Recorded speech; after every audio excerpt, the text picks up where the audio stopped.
Hello, everyone, and welcome back to TMI Talk with Dr. Mary. I'm your host, Dr. Mary. In today's episode, we're going to be diving into fascia, looking at health from a wide lens, understanding the nervous system, emotions, and more. But before I dive into what we're going to go into, I want to introduce our special guest. So, our guest is Sue Hitzmann. Sue is a New York Times bestselling author, an internationally recognized educator, manual therapist, and exercise physiologist. She is the owner and developer of the MELT method.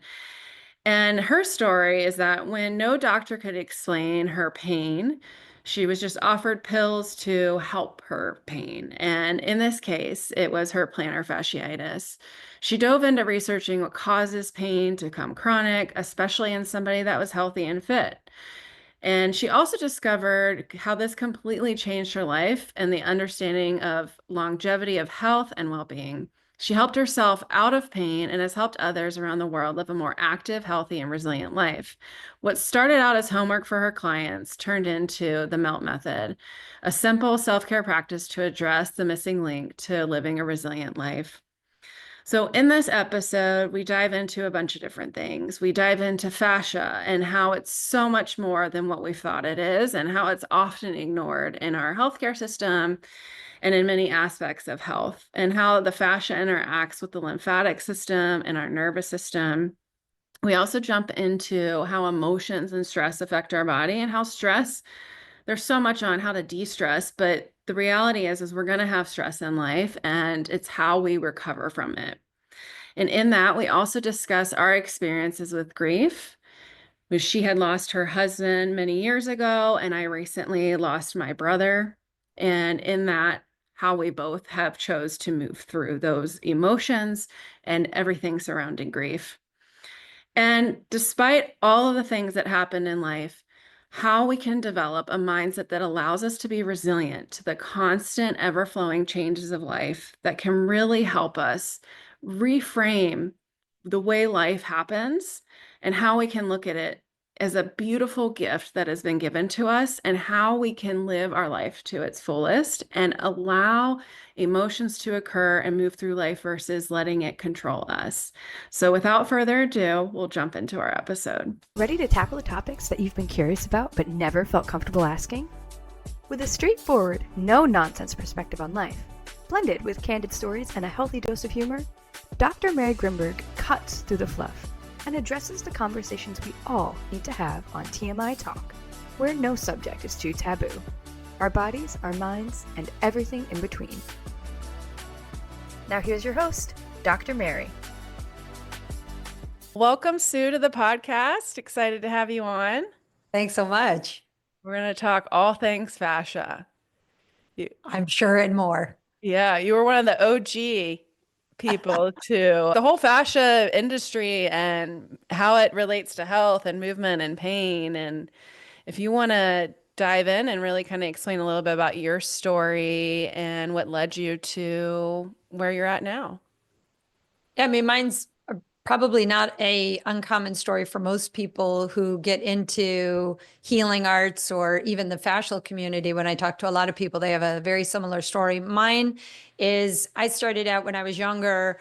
I had a great grandmother who was super spry. And then all of a sudden one year she was this lady in a convalescent home. And I don't think I really realized what it was to age and die until that moment. And looking at all those old people with I was maybe 10 and my cousin was about 5 and these old people reaching out to her. And I was like, don't touch her, whatever that is that they have. And my great grandmother, when we were with her, she kissed me on the cheek and she said, never get old. And when I left there, I said to my aunt, what happened to great grandma? And she said, she just got old. And I said, well, are you going to get old? She said, yeah. I said, am I going to get old? She said, yes. I said, well, how do you stop that from happening? And she said, you don't. And I thought, well, there's got to be a way. So my introduction to what I perceived as being a way to maintain longevity were people like Jack LaLanne and Jane Fonda, because I'm a 70s kid. And so I kind of bit into this idea that if you ate right and you exercised, you were going to lead a healthy, active life. So I got into fitness when I was very young, and my first legitimate job was as a group exercise instructor. And I went on to study collegiately in exercise science. And then I discovered neuromuscular therapy and cranial sacral therapy, visceral manipulation. And I kind of had a lot in my toolbox. I was working on high performance athletes, getting them out on the field faster. Thought I knew a lot in my mid-20s, as most 20-year-olds do. And then I woke up one day and the bottom of my foot hurt me. And I thought I must have stepped on a piece of glass. And what started out as this foot pain, it didn't get better like a sprained ankle, right? You know, like when you sprain your ankle, it's really bad and then it gets better over time. Well, this got worse and worse and worse. And it became this body-wide ache and fatigue that I couldn't shake. It affected everything. It affected my sleep, my mood, my back, my jaw. I just was a mess. And like a lot of people, I went down the rabbit hole to try to discover what the problem was. And when I went to doctors, they either told me that it wasn't unusual, or I got diagnosed with plantar fasciitis. I had one doctor do MRIs and brain scans because he thought it might be lupus. And it was just, I was all over the place. I was frustrated, I'm exhausted, and nothing was really answering the question. But the first diagnosis being plantar fasciitis, I remember sitting very clearly in my living room thinking, it's plantar fasciitis, inflamed fascia. What is inflamed fascia? And there's no exercise to fix it. Like, how do you fix inflamed fascia? And what was the luck of the draw for me was in the late 90s, Google became a thing. So the very first word I typed into the internet was fascia. And I discovered this emerging field of neuroscience and fascial researchers that were actually looking at fascia on a cellular level to try to understand not only its relationship to pain, but its relationship to longevity and aging. And I went down this rabbit hole and I just never came back the same. And I started implementing the research and tried to figure out what was the way I could take the science and apply it to my body. And that's where I got introduced to some of the light touch therapeutic techniques like cranial work and structural integration, a little heavier into techniques. But it sort of sent me down this road to discovery. And what got me out of pain, I started sharing with my clients, and I went from working on high performance athletes to just the general population.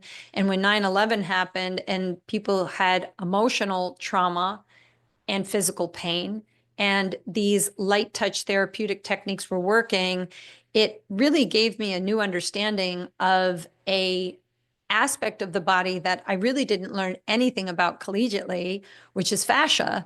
And I just always thought of fascia as being that passive packing material that you chucked in the bucket to get to the good stuff when you were doing anatomical study.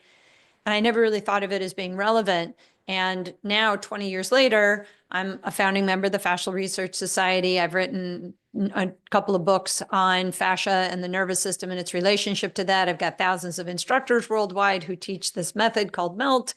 And I'm out trying to explain to people that there is a aspect of the body that is very misunderstood, not learned about enough. It's not really talked about very much. And while it's popular, maybe more now than ever before, I think that there's still a lot of research that's needed to uncover all of the roles that fascia plays in our overall health and well-being. Oh, I mean, I agree. It was between fascia and the lymphatic system and pelvic floor dysfunction. Yeah, Like those are things that are just, related. yeah. And then on top of it, they're not talked about in the Yeah, medical field. I mean, it's emerging right now more. And you're like, hey, I've been doing this 20 years. I've been, you know, I'm sure jumping you've up and down about it. yes, yes. You're like, you guys, listen, listen. Yeah. And I think it's been a huge disservice because if, there's this debate even in the PT world, like, what are you doing? Why are you working on fascia or this or that? And I'm like, we literally did cadaver lab where we cut through fascia and look, it was thick and you have to like slowly kind of peel it apart. You can't just get straight to the muscle. Mhm. And it's really interesting to me that it's just how can we just ignore this like massive piece of it? Yeah, And it's the most abundant material in the entire human system, and it is the least researched or studied. a And it thousand really, and I percent. know you call me like like a trailblazer or whatever, but the researchers and the scientists that have really, Tom Findlay, who took me under his wing in some ways of his of his science. And every time I had a question, I would pose it to Tom, and he would just come back with research and be like, read these research papers and then get back to me. And it sent me down this really incredible road to understanding that a lot of the research that's actually out there is either misused or isn't clear enough to make a deep understanding of all of the roles that fascia plays. But you're right. I mean, it is emerging more and more people are talking about it. The problem is a lot of people talk about it, and what they're saying is too big of a leap because they're taking cellular science and microscopic research and trying to spin it in a macro level view. And there's a gap. And I feel like I'm one of those people trying to fill the gap to explain how they connect, because the small stuff definitely explains the big stuff like posture, alignment, movement, et cetera. So it is a field that I feel very near and dear, but the researchers that are out there, Robert Slipe, Tom Finley, who is now gone, but so many of these researchers who are really trying to educate the world so that more people can live an abundant life. I think that that's pretty noble thing. So I'm just more of a messenger. I'm the messenger. Don't shoot the messenger. Well, I find that with just a lot of the nervous system work, like I like look at some of this research, I'm like, oh my gosh, some of these people have been doing this for like like some research has been like many, even Hundreds of years. yeah, even looking at certain things about frequencies and how that affects the body and how treating with certain different types of modalities in the and helping the nervous system and the body and understanding how trauma affects the body. I'm like, these people have been shouting this for decades. Yeah.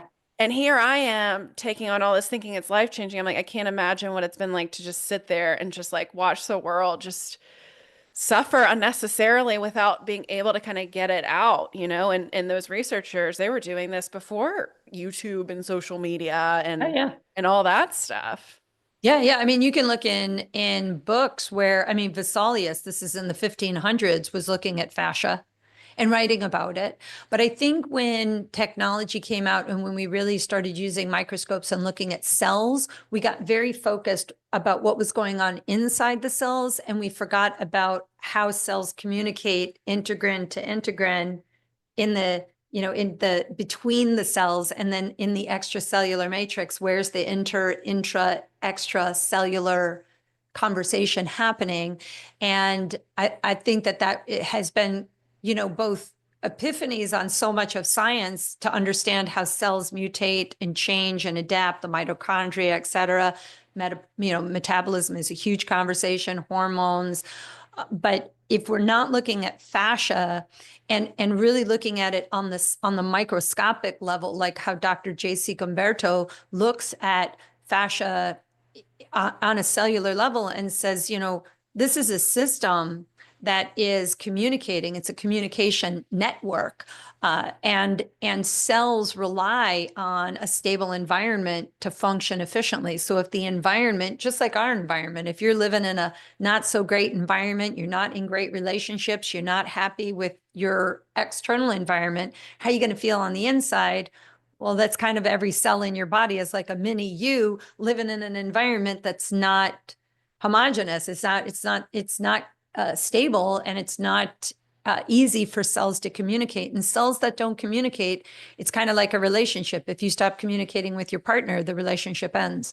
And I think that this is why so many people get in a state of suffering, is that their relationship with themselves is broken. Oh, so much, so much. And so much of health is like you were saying at the beginning, like diet and exercise and all that stuff. And people are like, "Oh, well, I'm doing all those things." And well, what's the environment like? Like, are you stressed out from work? Are you in a relationship that's just not going well? Do you feel supported, you know?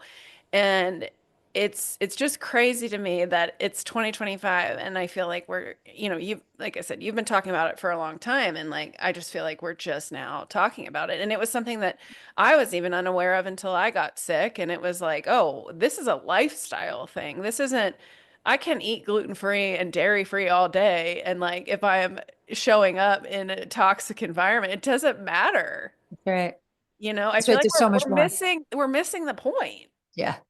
we're adding more stress. Like, oh, dang it, I ate gluten. I shouldn't have. Hey, some people can't tolerate gluten. That's fine. But it's like, my point is more of like, we're so focused on these microscopic things, kind of like what you're describing is like the Mhm. cellular level. It's like we're looking at it so just isolated that, Mhm. hey, we're a huge, massive organ, like we are multiple tens of thousands of hundreds of thousands of cells, right? And we are directly affected by the environments we are in.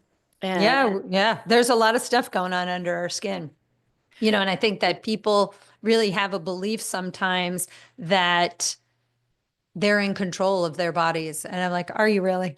Is that true? I don't know. Because 98% of what is allowing you to live is functioning on an autonomic level, and it has nothing to do with your voluntary control or conscious awareness. And we take that for granted until something goes wrong. And then here's the big kick is that we seek outside of ourselves a solution for a problem that's going on inside of our body that we haven't even bothered to investigate in the first place. So you seek outside of yourself a solution for something going on inside, you're already in the wrong ballpark, right? It's like, do you go in and do you think to yourself, well, what am I really doing to maintain my health, my well-being, my resilience, my emotional agility? What am I doing? And a lot of people will be like, well, I eat gluten-free. I'm like, okay, there's a start. There's so much more, right? There's just so many things we need to learn.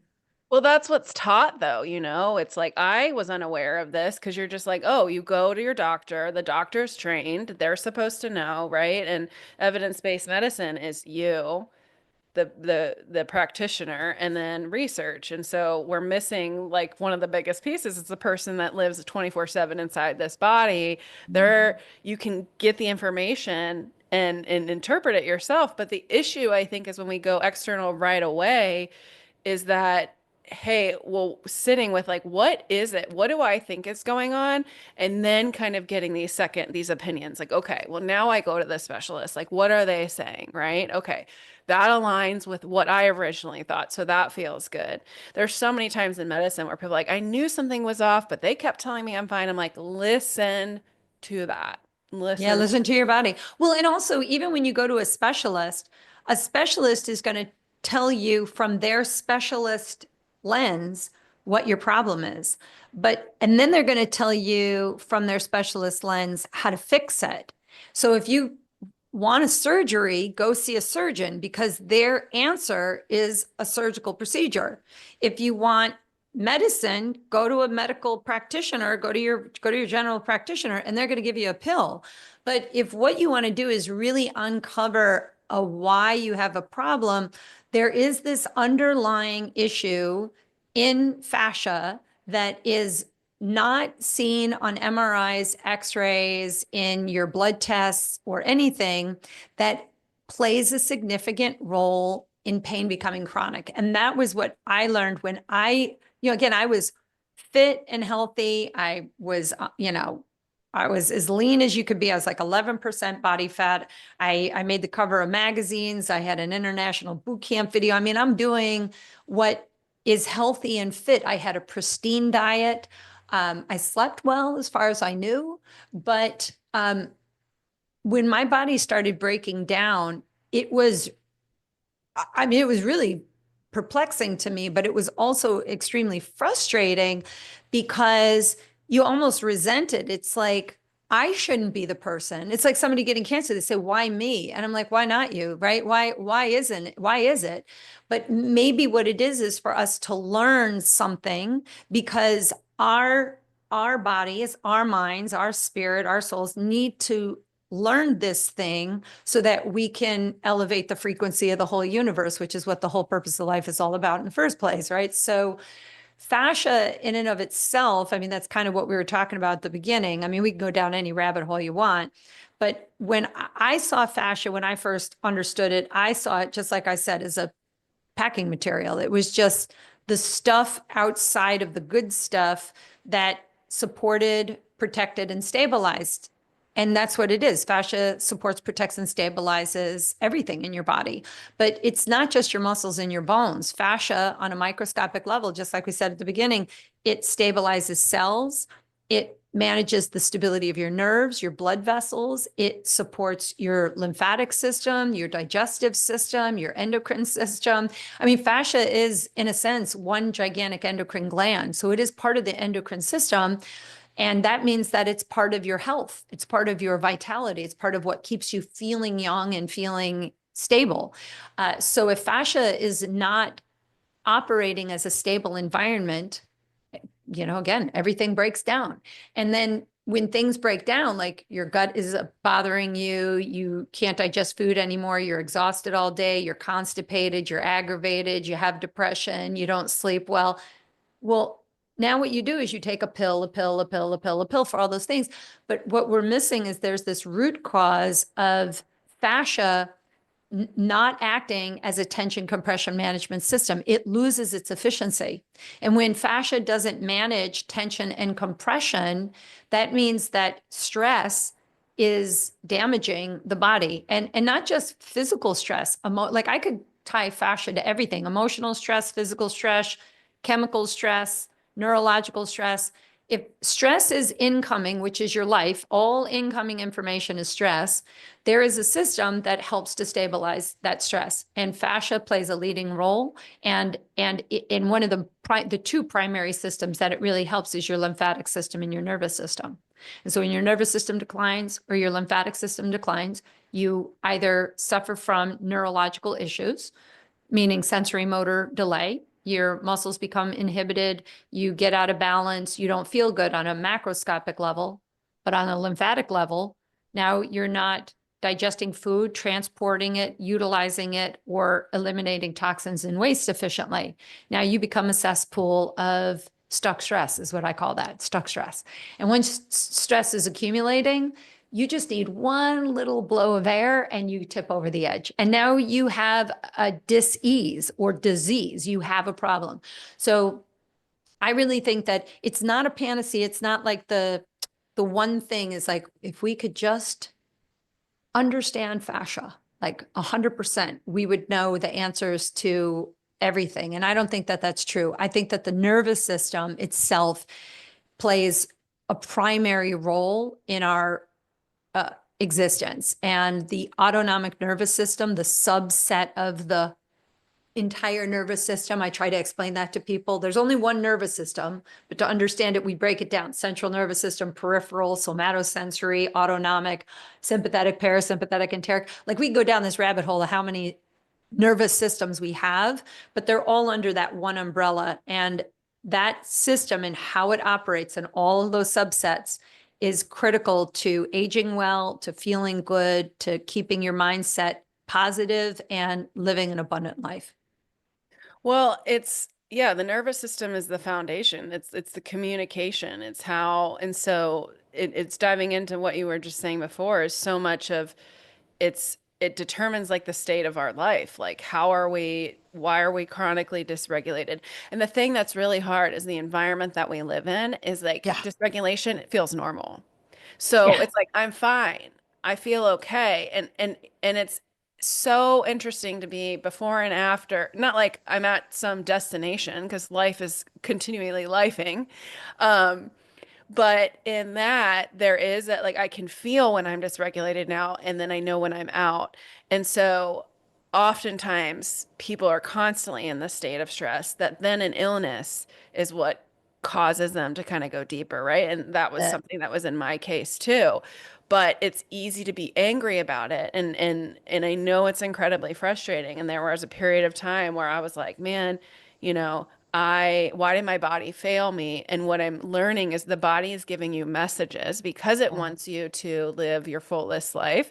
And then the spirituality and the energetics come in, right? Of like, hey, if we're feeling aligned in where we are, think about, and a lot of people don't even like in the medical field, we don't even talk about energy. And I'm like, no, I actually Oh, just watched this YouTube video with a radiologist talking about like the science behind energy and EEGs and EKGs. We are literally using energy right now to study the brain and the heart. So if you yeah. want this modern science, it's there, and how your frequency of how your body is emitting energy people can feel it up to like 4 feet away from you too. Yeah. And so it's not woo, it's literally science. We are literally made of cells that communicate, and they communicate through this. And Yes. so if you're dysregulated constantly, it's hard to know what's going on because we're just in this, and it's worsening with social, like with a lot of the news, and like both political parties just like really emphasizing, and it's like, okay, well, what's the actual truth? Like somebody break it down for me too. And so if we don't even know that that's causing dysregulation too, it can be so many aspects beyond what we think is generic health. Yeah, yeah. I think we also need to realize that, when I was just talking on a podcast about this, that, you know, you'll see in magazines things that talk about de-stressing or abolish your stress, eliminate stressors. And really, that's impossible. Like, Mhm. unless you're going to divorce your husbands and wives, return your children to the hospitals and just bring them back, It's unrealistic. forget about your taxes, stop driving your car, like move to an island. And the thing is, you're going to go ahead and you're going to do that, and there's going to be a hurricane. So, Yeah. you're not going to get around it. So the thing is, our lives are stress. Being human it's stressful, but we humans are not made to be so comfortable. I think when we get too comfortable in life, that's where problems tend to arise. When you lose the emotional agility to be able to know how to manage stress, that's the big deal, is that people forget that if stress is going to be a part of life, how you deal with it is really the most important thing. And I mean, we were talking before we got on that, my mom broke her femur at the beginning of January. I broke my foot. There's all this stuff going on politically and energetically in the world. But, everybody's like, yeah, but you just seem to just kind of go with it. I said, because I know how to manage my stress levels. I know to take time out. I meditate, I melt, I breathe, I write. I don't get stressed out. Even my mom said to me, "You're so patient." And I said, "What are we in a rush for, Mom? We're just here to get well." Right. And so I think it becomes a mindset. I think we get stressed out when we're not producing enough money. We don't have a great relationship. We're lonely. We're sedentary, whatever it is. You get injured and you get frustrated with life. But I would say like frustration is anger in a tuxedo. You're saying you're angry. And if you walk around angry all the time, fascia reacts to your anger. When you're mad and your shoulders come up and your body tightens up, that's your fascia adding more tension so that it can manage the way that your body is compressing. Your world's getting awfully small, right? So I think that our ability to understand how to let go, how to free ourselves up I think it's missing. We don't really know how to self-care. Most people are completely ignorant of self-care. They're like, you know what self-care is? At the end of the day, I'm going to have a beer and I'm going to turn on the television. I'm going to relax, or I'm going to go to the gym and I'm going to take a spin class. And I'm like, yeah, but you've been sitting all day and now you're going to sit on a spin bike in a flexed posture and you're wondering why your back hurts you. It's like, what are you doing? Right. So I don't think we sometimes see in ourselves that we are the cause of it. You said it a minute ago, Mary, like, why is my body failing me? And it's like, no, our bodies didn't fail. And I remember feeling that way too when my foot hurt me. Why is my body failing me? I work so hard. I train so hard. But your body is, it's knocking on the door saying, hey, Sue, I need your help in here. Hello. And we're just not listening to the messages. And for anybody's listening, I'm going to give you a message that your body has been giving you for years, and you've probably missed it 100% of the time. So fascia, it's a fluid architectural matrix that supports, protects, and stabilizes you. We've mentioned this.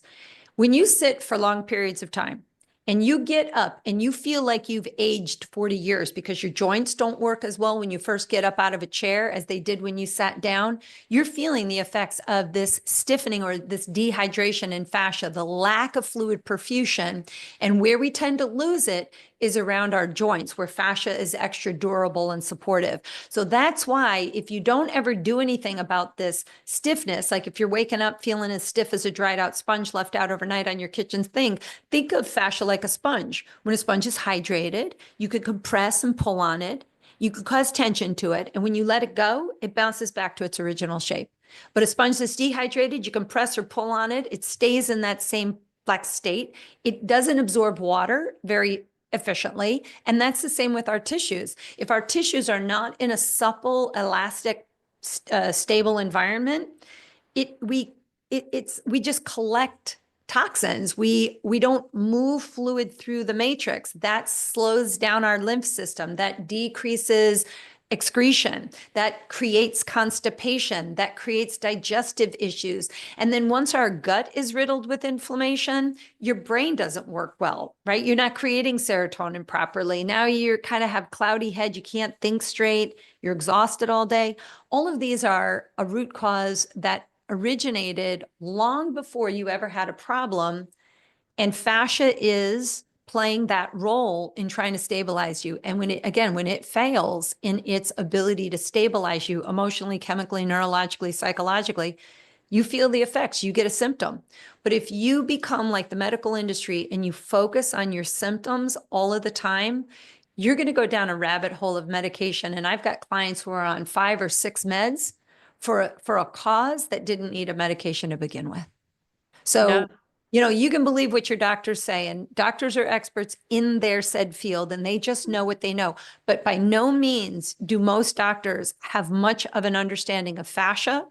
Any new research, most of them don't read research papers. They are stuck in their bureaucratic world of copays and signing papers and, working with insurance. They are exhausted trying to do that part of their job. They don't have time to read new research. They spent 10 years in medical school, and whatever they felt they needed to know, they learned it back then. And their need for CEUs are a lot less than you and me. We have to keep our accreditation up. Doctors can float for quite some time before they need a lot of CEUs to get re-educated in what they do. So a lot of them are working on very outdated material, and that is a problem in our medical field, but it's not at the fault of doctors. It's at the fault of the way that we run insurance, and it exhausts doctors to have to manage all the insurance.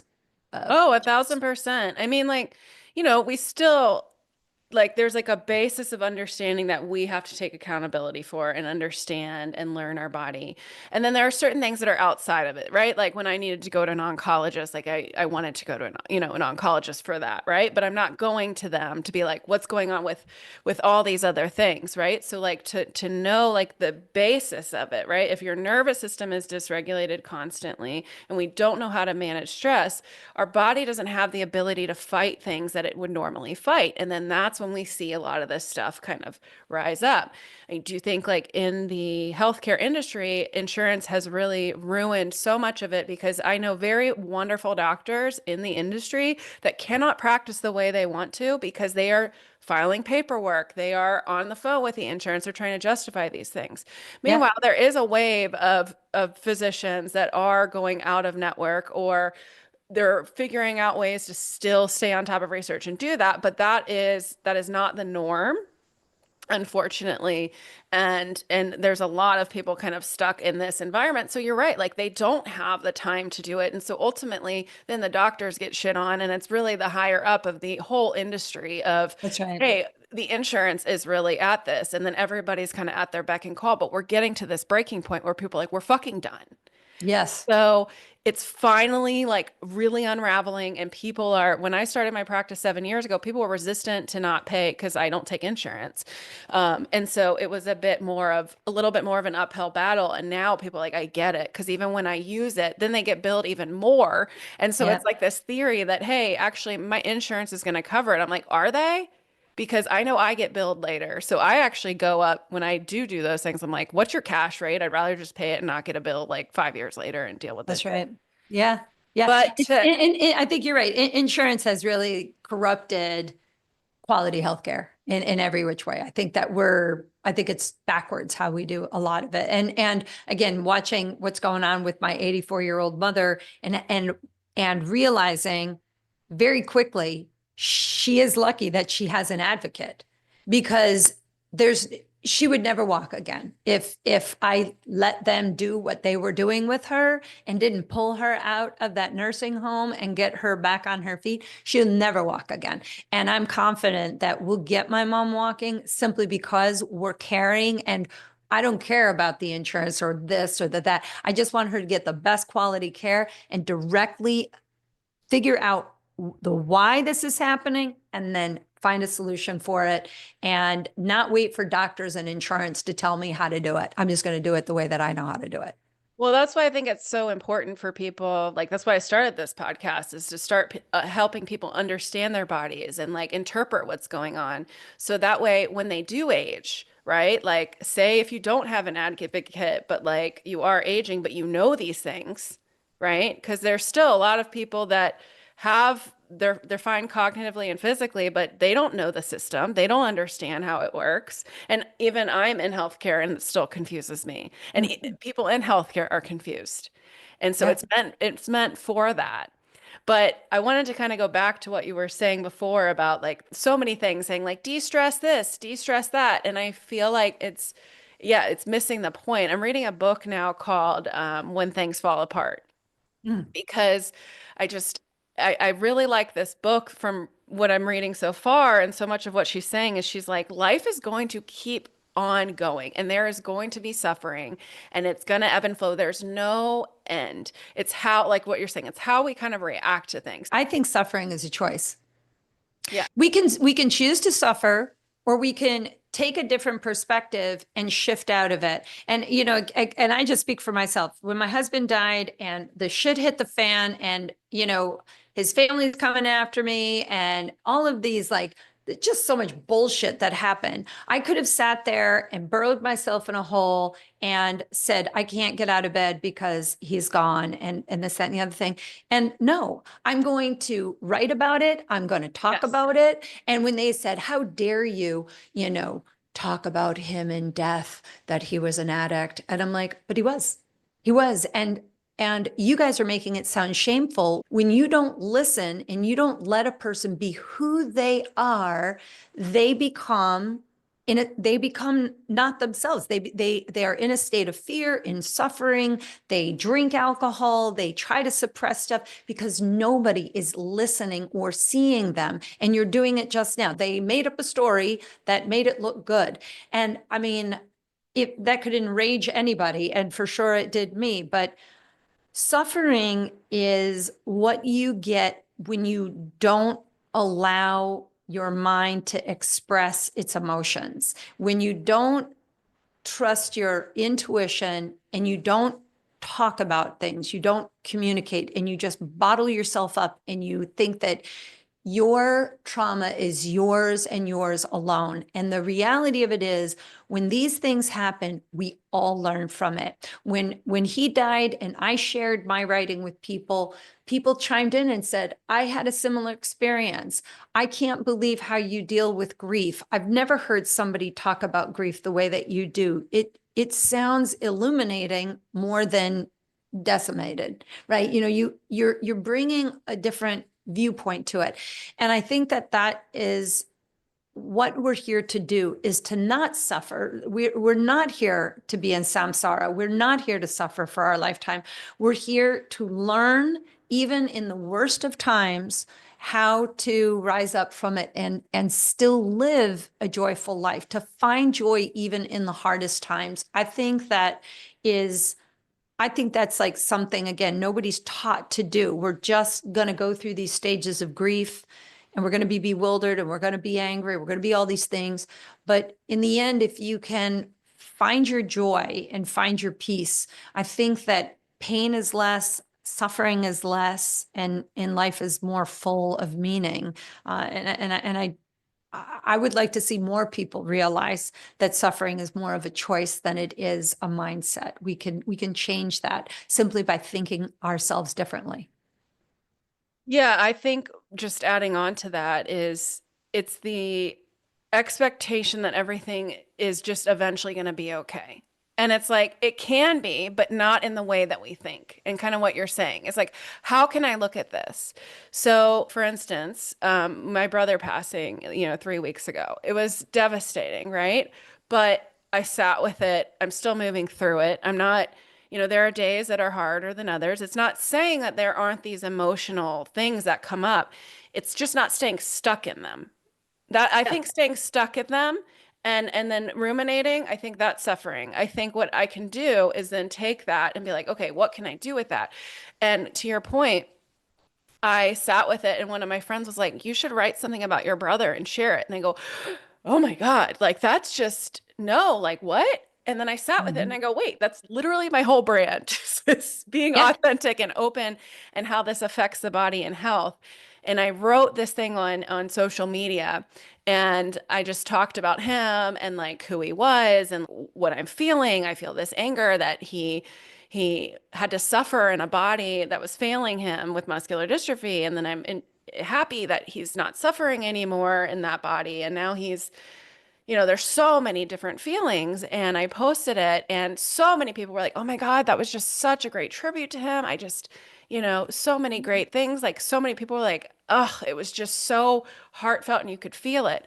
And I had one person who was very close to me, which we're not close anymore. It was kind of on the outs anyway. She said to me that I used my brother's death to promote my business. I got that too. When my husband died, it was like, yeah, you're just promoting your brand. And I thought to myself, that is like the most absurd thing I've ever heard somebody say. And shame on you for being an unconsciously behaving person. And that's the truth. Because Mary, you said it earlier. You got into PT because your brother had muscular dystrophy. Stop and think. If he didn't, maybe you would not have changed so many people's lives. So these things come to us so that we can have this human experience and we can look back on it and realize that, people like that actually exist, to realize that those negative charges are there because they are angry people who are unconsciously behaving and they have no idea how to be happy or to be kind. And they exist out there, but it's because they're unhappy. And that's not my problem. And that's not your problem. They don't need to make their unhappiness our problems, but they like to. When my husband died, some guy who I didn't even know told me karma is a bitch and I deserved it. Wow. And I was Yeah. like, I I don't mean, know who you are, but actually, you're one of the people why he's dead because you couldn't see through his veil of whatever it is that he would show people, that what was underlying that was a man who was just fighting every day to exist in the first place. And if anybody saw him for who he was, it was me. And I loved him for it. And I lost him, but I learned a great thing because of it. So I think you're right. I think that the world, and again, like you're even talking about that suffering, stress, all of these things that we endure is to challenge our resilience. And you only get resilience when you have resistance. You can't you can't have resilience without resistance, right? You need it. Otherwise, you'd be like an amoeba just blobbing around the world and not really reacting or engaging with anyone. We need stimulation. We need challenge. We need loss, because in loss we learn what the meaning of life is. I think we become more attuned to purpose and love. I think we learn to love more deeply because we realize that life is impermanent.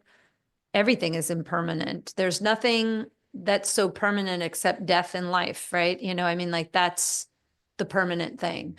Um, and I mean, I've had friends who are paralyzed now and they're living their best life because of their paralysis. Magical, right? That they yeah. show other people how to live abundantly even without being able to walk. Amazing. Well, it was just, I remember my brother Joey, who that just passed from muscular dystrophy years ago. He said, Mary, like maybe if I wasn't in this wheelchair, I'd be a huge asshole. Like, And honestly, if this is maybe this is to teach me that, and he struggled with his journey and like accepting that, right? That's a process to come to accepting something that is outside of you and slowly disabling you until you die. But at the same time, it's like what you're saying is so much of life is all of this shit's gonna happen. People are going to die. Somebody if it hasn't already, they're going to die. Like it is a fact. And so Scientific fact. it is a fact. And so the thing about life is it's ever changing. And if we can release this feeling of like stickiness, of sticking to this mindset of I'm this person or this is me and this is exactly what I do and life happens to me. It's like no, it's a flow. If we can detach the way that I think about it is like if we can kind of detach any expectations of future and Mm. past and be in the present, right? Ding, I can ding, ding. appreciate this moment. And like I remember just before my ex-father-in-law had passed away, him and I were very close. He was like a father to me, and that was pretty devastating. But I remember knowing that he was going to pass and just like being so in the moment when I was talking to him because I Mhm. was like, oh, I'm going to miss these little weird quirks he has and this story, the way that he tells and these different things. And so like obviously when he did pass, I still miss him, but it's like I savored those moments. And grief causes you, or it doesn't cause you. You can choose to do different things with it.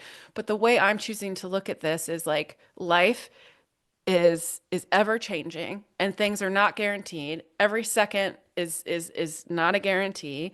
Mhm. And if we can pull ourselves into this moment right now, there's no depression and there's no anxiety when you're right in this moment. And this is somebody that I've struggled with both because of my history with a lot of different things. And I can choose to go down this rabbit hole of feeling like a victim, like, hey, I was physically and emotionally abused most of my life. I had cancer. I lost all these different things.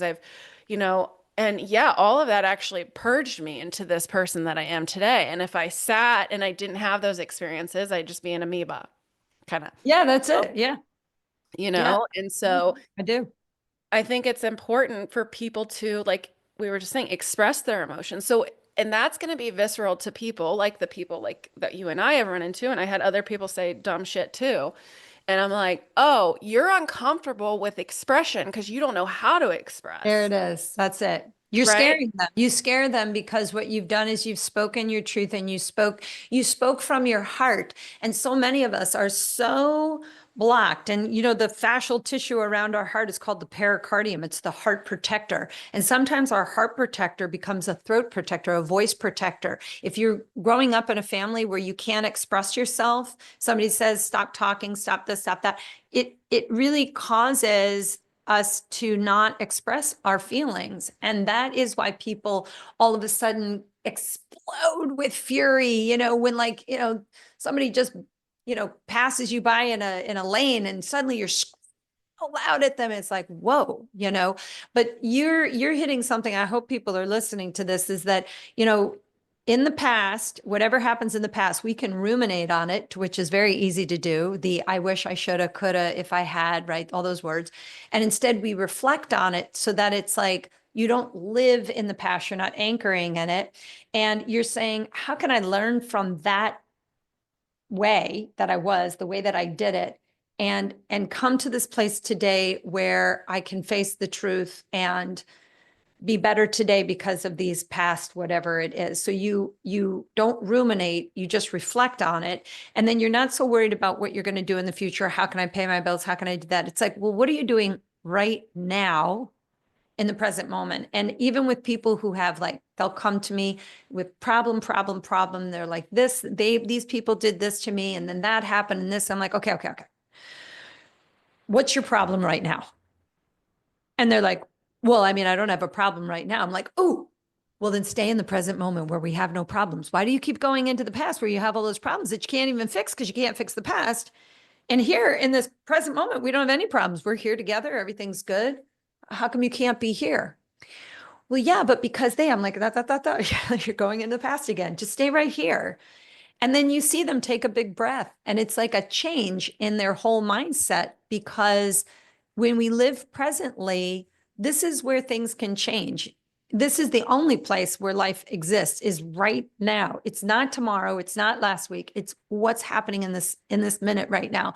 And I think that that's hard when you have pain, when you've lost somebody, because it all just seems so catastrophic. And I guess I think that's the difference between even how I try to teach people how to manage stress, is to realize that in your autonomic nervous system, you have these three regulators: stress, repair, and digestion. So you have the sympathetic, parasympathetic, and enteric nervous system. And that sympathetic and parasympathetic is like a seesaw. It should do this all day long. Stress comes in, and then once the stress leaves, the body repairs, right? My boss comes into my room and then they leave, right? So as simple as that is, here's the teeter-totter. The problem is that from the moment people wake up, they turn on the television and they're watching the news, and then they're in their car and they're trying to get their kids to work or to school, and then they've got to go to work, and then it's about paying bills, and it's like the cup runneth over. And the thing about the nervous system is it is anticipating how you are going to do things because of how you've done them before. But after a while, you're just living in a tip scale. Yep. All the time. And so your nervous system thinks that this is as good as it's going to get. And what happens is we actually damage our parasympathetic potential, our ability to rest and repair. Now you're exhausted all day, but for as exhausted as you are in the daytime, you can't fall asleep, right? You're not staying asleep. You're getting not a restful night's sleep. You have no deep sleep in your cycle. Your hormones are dysregulated. Your digestion stinks, and you just don't feel good. And that is a catastrophic effect that's happening to a lot of people. That increases oxidative stress. It decreases your body's own cellular repair. We are designed to repair. But if you stress out the system that is supposed to knock you back into balance, and you never give it its time to regulate, you're going to get sick. You're going to be sick. And it comes down to stress management and how you perceive and react to the stressful situations in your life. Our reaction is the key thing. When somebody is being a jerk to you, you could turn around and freaking zap them real hard. Or you could say, I'm sorry, could you say that again? I'm not sure I heard you correctly. And make them say their offense again. And then, because I'm not really sure why you're saying that. And then all of a sudden you see them like short circuiting in front of you, because they're realizing that they've just been condescending and rude. They've said something that's like, I don't even know why you said that. That's just really, I'm going to let that go, but that's really weird, right? But I think that these are ways that we, I don't know, change our way of supporting our bodies so that our bodies can then react to the world in a positive way. I mean, that's really what it's all about. Yeah, I mean, here's the thing too. It's like we still have to process the emotions. So it's not like I can just say, like, for instance, with the grief that I was experiencing, it's not like I can just say, like, oh, the way that I've looked at it is this, okay? Like, I miss my brother. I have a lot of different feelings around it, right? And Yeah, I'm why honoring wouldn't you those be in feelings. grief? Yeah, what's that? Why wouldn't you be grieving? Yeah, It's your brother. You loved him. exactly. He was your friend. He was he was a person in your world. And no matter what the relationship was, he's a part of your DNA. And losing him is like, why wouldn't you? Why wouldn't you be sad? Why wouldn't you be distraught? Of course you would. Yes. And so it's like the way that I'm moving through it is like, I'm like, oh my gosh, this is something, just even honoring my emotions. Like, hey, I am feeling sad right now. Well, letting myself be sad. Okay. And then it's like, once you like let yourself do that, it like kind of moves through you. You Right. feel And the then you're like, balance, wait, right? I feel better. And Uh-huh. so it's so much of, I heard, oh my gosh, I was so annoyed when I heard this at a conference. I heard a person say, you should never be in fight or flight. And I was like, what world are we in? Like, I just can't. It's not Never? about not being stressed. It's about coming back out of it, That's it. rebalancing. So it's like, yeah, I'm a small business owner in single income household. There's going to be weeks where I'm working a little bit more than I need to, but then I pad it in the evenings. Like, hey, how can I recover? How can I bring friendships back in, or these different things? But I think we're just so disconnected from emotions and the human experience because that's, I don't know at what point it's kind of happened that way. I think it's, and so I guess my point is of more of all of this is that like, yeah, there's going to be times where you're really sad and you're moving through the emotions and you're experiencing grief. And then there's also going to be joy and happiness and all emotions are fleeting. They're That all fleeting. that's it. They change. Yeah, Yeah, I'm yeah. not going to It's feel like you're like this all angry. the time. Yeah, yeah. You're freaking angry. Just wait 5 minutes. Just Yeah. sit down and just breathe and calm yourself down. And then think through why you're so angry. And I think that's the thing that people don't do is they don't pause and really realize that half of the time we're actually angry about something because it's triggered an old emotion, Wound. Yeah. An an old wound. old something or other, right? Like you're going into your boss saying, I need a raise, I need this and that. It's like, why are you going in with fists? Oh, because I grew up with a dad who, anytime I asked if I could do something, the answer was no. And I was being grounded. So why wouldn't I be in the same reaction to any authority figure who was a man who came in front of me? Once you awaken to that, you have so much more control over your life and your emotions. We're greater than our emotions. I think we give into our emotions too hard. I think we let our emotions control us when we're more than our emotions. So much. We Yeah. have the ability to just pause. And in that moment, when somebody's saying something and you're getting angry, that even in your mind, if you just pause and go, wow, this person's really making me angry. Why are they making me so angry? Oh, it's because I'm being judged right now. Well, why would I be mad if somebody was judging me? And then you sit and you think about that. And now what you are is an observer in the process of observation in that which is observed. And you separate yourself from it enough to maintain control.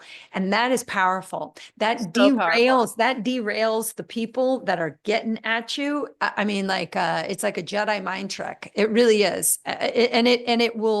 It can really change you when you want to have a conversation with somebody, especially somebody that you're angry with, is to first get your emotions out of the equation and then have a conversation and be a question asker rather than a statement maker. I think that maintains stress levels better than anything else that people can learn how to do. No, I agree. I think so much of it is, yeah, questioning those things. Well, what about this is making me so angry? Why am I, why is this? Because then you give your power over when you do that, right? And That's I like it. to think about this. The thing that's been super helpful to me is thinking about it again from the energetic level. When people are low, cranky, angry, want to sit in their shit, and they don't want to express their emotions, and it's everybody else's fault, they're low frequency people. That's And then you it. get people that are higher frequency and it's that are, wait, what did you say? Can you repeat that? Or, hey, I'm not, I'm taking the time to reflect. I'm looking into this. I'm not just staying in this angry state. I'm actively trying to do better and be better and just be happier. And there's a visceral reaction, like magnets, like the opposite, when you turn a magnet the other way, it like pushes away, you feel it. And Oh that yeah. helped me so much with the people pleasing aspect and like moving through that because it's still, it's still there, but it's like no, it doesn't cripple me like it did before because I'm like, oh, this is energetic. 'Cause we are literally just like energetic beings passing in the night and like just bouncing off and being like, no, Mhm. no, we do not align. You can Mhm. say, why would somebody say those things? I had somebody say, like, you should go home and apologize to your family. I'm like, what did I do? You don't know my family, and you're just like, oh, that's their shit. Ah, Right. that used to be a reflection. Then I'd see that before and I'd be like, oh my God, why does everybody hate me? Everybody hates me. Oh, my family, they Yeah. did this to me. Boo-hoo. And it's like you sit in that enough and you're like, okay, I'm not special because everybody else has shit too. How can I look at grief as a portal to like my next Yeah, expansion? grow from it. Make it, like they say, I think it was Thich Nhat Hanh who said a lotus flower needs the mud. It needs the mud. Without the mud and the sun and the rain, a lotus flower would never grow. So a lotus flower grows in the mud, and so do we. We sometimes have to get stuck in the mud a little bit so that we push ourselves out and rise up to the sunshine and become the people that we're supposed to be, and not letting other people stop us because sometimes people want to stop other people from growing because it makes them feel like they're being left behind. And sometimes we say things that makes other people reflect about their own lives that they don't like to see in themselves. And those are things that, I always say, just don't take things so personal. And I think our whole frequency will be better for it. And, we are energy bodies. We are spirits occupying bodies and utilizing minds to have a human experience. In my personal opinion, other people will say otherwise. But if I I agree. I produced my brain 3 weeks into my own development to organize myself so that I can become a body, but what a phenomenon it is that we even get to be human beings and exist on a planet and smell roses and walk on grass and hug one another and tell people we love each other. And I think that we should do that more. I think people hold grudges too long. I think we resent too long. And I think that it hurts us it more than it hurts anything else. And realizing that fear and hate are not opposites. They are opposites, but we can break free of it if we realize that love and hate aren't the opposites. It is the fear that slows things down. When we're afraid of what other people say, we're afraid of what we're doing, we fear and we don't realize it. I think that's what really messes life up. If you act in a state of love, things flow. And that's why the Beatles were right. Love is all you need.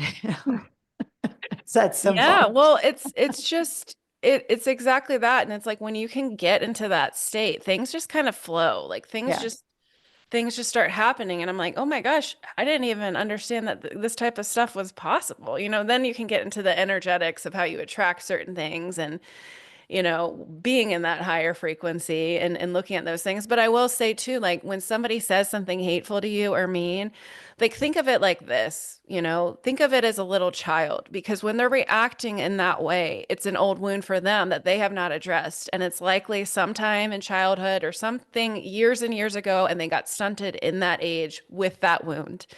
And like for instance, if the person that said it to me, it's probably, a 5-year-old self that was needed some love. And I wouldn't be upset if it was a 5-year-old saying that. I'd be like, oh, it's a 5-year-old. But we see a grown human saying that.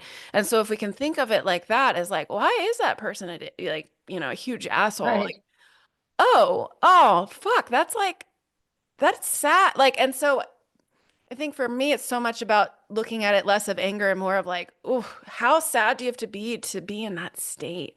To Yeah. say that to me when I'm in active grief, when you grew up, like you knew my brother, or like, Yeah. or anybody that has said something like ridiculous. And even through my cancer treatment, I was told not to eat sugar. It's like, I'm gonna eat sugar. Like, I'm sorry. Like, if I want a piece of cake on my birthday, I'm gonna have a piece of cake. Right. I didn't Right. eat sugar a bunch. I didn't get cancer from that. I wasn't even eating sugar at the time. It was the stress that I was under because of people like you, It's like Yeah. not Yeah. you. I'm just saying Yeah. like No, no, not me. I understand. I understand what you're saying. I don't think that was me. I was like, did I? I didn't know you back then, but maybe I did. It's true. I think everything we're saying is like, I mean, I think that these are things that most people don't ever think about or ponder on or talk about. And I think if we do, we get better relationships and we'll be better for it.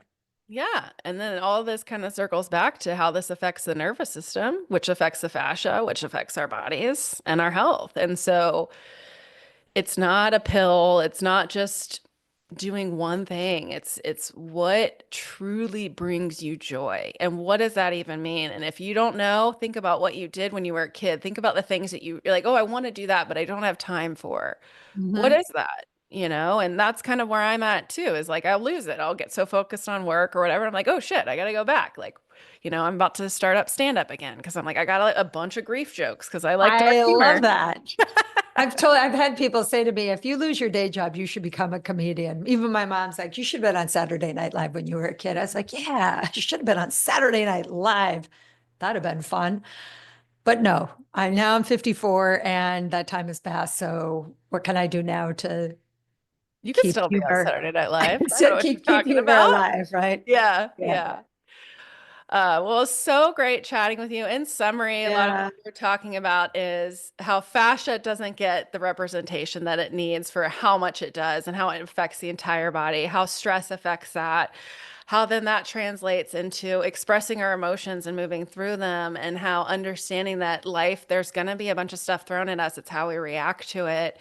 And then, yeah, like honing it into all of that will affect our body and our nervous system and our fascia. And so, in that, how can people reach you and how can they learn about your programs?